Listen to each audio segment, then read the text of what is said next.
Halo Bro Apa kabar? Kevin. Thank you Timothy udah diundang. Terima kasih banyak.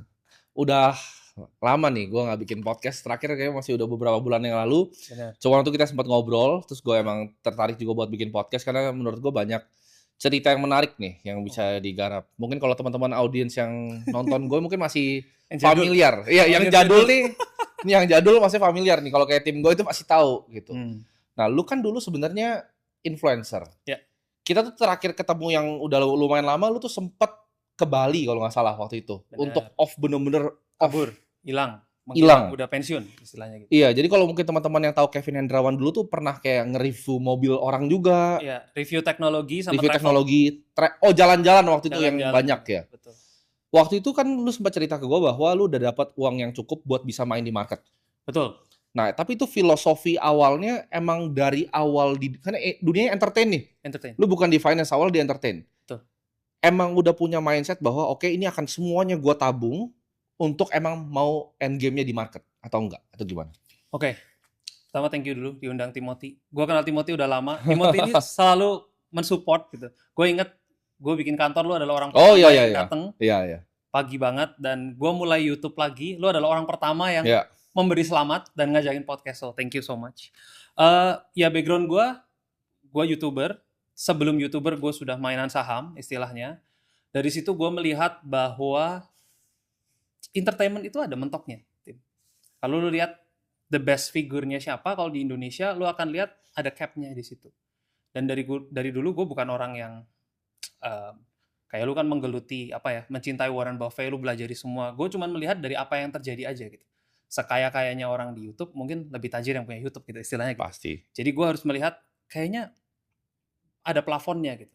Maka dari situ gue melihat juga kayaknya gue harus tabung sebanyak-banyaknya. Karena di entertainment sendiri itu tidak sustain kan.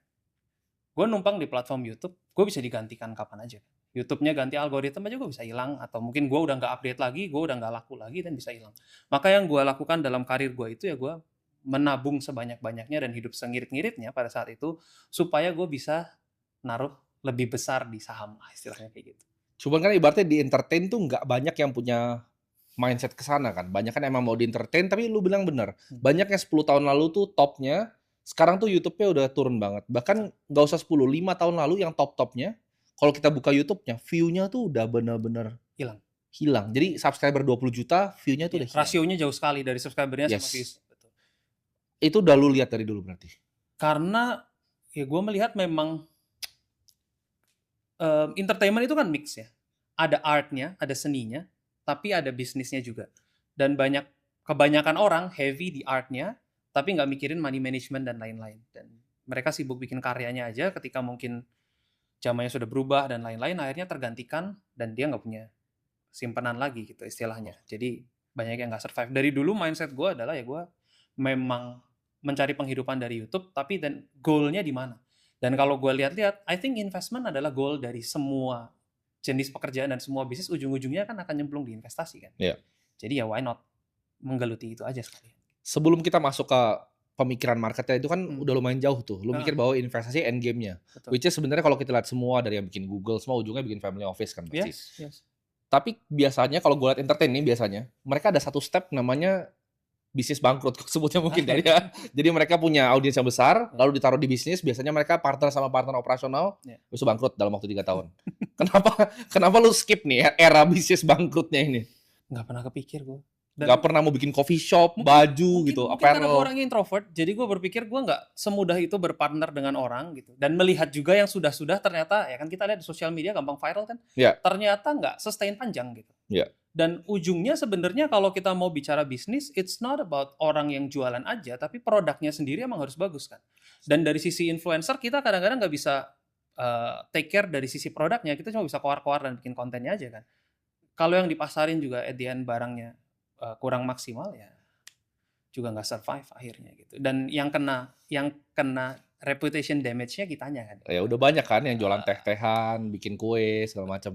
Betul. Jadi emang nggak pernah punya mindset ke sana. Nah, gua waktu itu kan gue sempat lihat salah satu konten muncul di YouTube gua. Lu pernah bahas tentang ini mindset investasi orang di coffee shop. sama investasi di BRI atau BCA, gue lupa ya waktu itu. Ya di BCA. Intinya konsepnya itu tuh satu hal yang gue selalu ngomong ke teman-teman gue yang di luar, maksudnya sosial media. Karena mereka banyak yang mau begitu kan, oh baru punya duit ini mau begini. Pas gue denger lu ngomong itu persis kayak yang selalu gue kasih tau, lu mendingan 1M di coffee shop atau 1M di BCA. Nah itu dapetnya dari mana awal-awal pemikiran seperti itu? Ya karena melihat dunia semakin cepat. Trennya tuh banyak yang cepat dan hilang. Mungkin 2 tahun yang lalu coffee shop, sekarang matcha ternyata ntar hilang ganti apa lagi. 2 tahun yang lalu tenis, terus lari, sekarang padel. Gimana mau sustain ke depannya gitu? Mungkin ada yang bisa, gua nggak tahu, tapi mungkin gua nggak sehebat itu untuk bisa pivot langsung bikin ini, habis itu bangkrut bikin ini lagi, nggak bisa. Sedangkan kalau di saham kan enak kan, tinggal pencet buy, sell. Kalau bank lagi jelek ya sell, beli yang lain gitu. Itu lebih gue bisa maintain. Dan again, gue orang introvert, mungkin gue tidak banyak berkomunitas dan bersosialisasi di mana-mana. Gue lakukan apa yang bisa gue lakukan, mungkin begitu. Oke. Pertama kali ketemu dunia capital market itu dari mana dan gimana? Waktu SMA. Gue lahir di kota kecil Purwokerto. Gue beruntung anak-anak di SMA itu, SMA Negeri 1 Purwokerto, gue sekolah negeri, itu ada yang bikin semacam ekstrakurikuler investasi saham. Oke. 2008 itu kita masih belajarnya pakai buku. Gua bukan kayak sekarang lah bisa nonton podcast Timothy Ronald, misalnya dapat motivasi tiap hari dan lain-lain. Kita dulu kumpul-kumpul dan bicara mengenai market. Nah dari situ akhirnya ya seneng main-main. Pas kuliah ikut lomba trading. Waktu itu Telkom University yang yang bikin. Ya pastinya kalah, tapi paling nggak dapat experience-nya. Oh ternyata begini. Ada ternyata cari duit model begini gitu.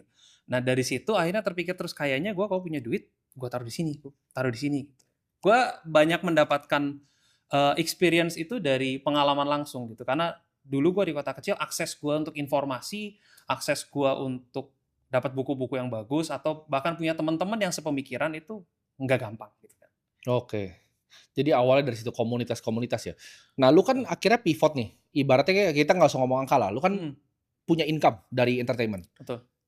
Kapan lu decide, oke, ini gue bisa jadi full time investor yang waktu itu lu kabur ke Bali itu? Ya.